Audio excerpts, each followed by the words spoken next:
patriotic as any mother who ever dedicated an only son to a great cause. The mothers of our boys in France have rights as well as the boys themselves.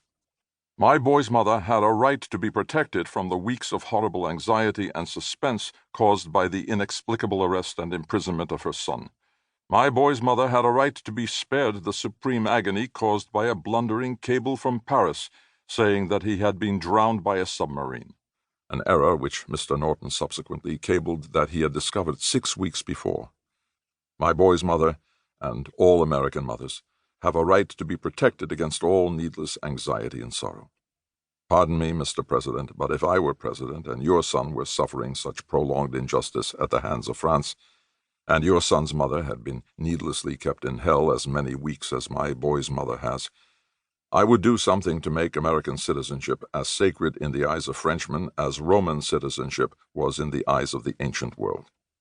Then it was enough to ask the question, is it lawful to scourge a man that is a Roman and uncondemned? Now in France, it seems lawful to treat like a condemned criminal a man that is an American, uncondemned, and admittedly innocent.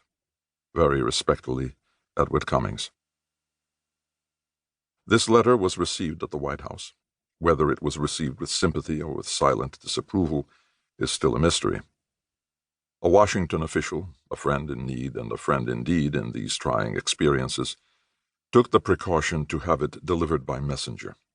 Otherwise, fear that it had been lost in the mail would have added another twinge of uncertainty to the prolonged and exquisite tortures inflicted upon parents by alternations of misinformation and official silence. Doubtless, the official stethoscope was on the heart of the world just then, and perhaps it was too much to expect that even a postcard would be wasted on private heartaches. In any event, this letter told where to look for the missing boys, something the French government either could not or would not disclose, in spite of constant pressure by the American embassy at Paris and constant efforts by my friend Richard Norton, who was head of the Norton-Hargis ambulance organization from which they had been abducted. Release soon followed, as narrated in the following letter to Major of the Staff of the Judge Advocate General in Paris. February 20th, 1921. My dear, your letter of January 30th, which I have been waiting for with great interest ever since I received your cable, arrived this morning. My son arrived in New York on January 1st.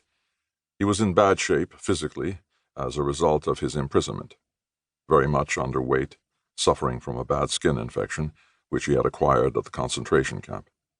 However, in view of the extraordinary facilities which the detention camp offered for acquiring dangerous diseases, he is certainly to be congratulated on having escaped with one of the least harmful. The medical treatment at the camp was quite in keeping with the general standards of sanitation there, with the result that it was not until he began to receive competent surgical treatment after his release and on board ship that there was much chance of improvement. A month of competent medical treatment here seems to have got rid of this painful reminder of official hospitality. He is at present visiting friends in New York. If he were here, I am sure he would join with me and with his mother in thanking you for the interest you have taken and the efforts you have made. WSB is, I am happy to say, expected in New York this week by the SS Niagara. News of his release and subsequently of his departure came by cable. What you say about the nervous strain under which he was living, as an explanation of the letters to which the authorities objected, is entirely borne out by first-hand information. The kind of badgering which the youth received was enough to upset a less sensitive temperament. It speaks volumes for the character of his environment that such treatment aroused the resentment of only one of his companions, and that even this manifestation of normal human sympathy was regarded as suspicious.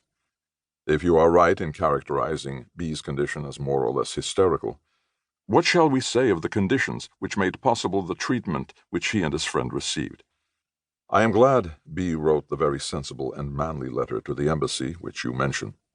After I have had an opportunity to converse with him, I shall be in better position to reach a conclusion in regard to certain matters about which I will not now express an opinion. I would only add that I do not in the least share your complacency in regard to the treatment which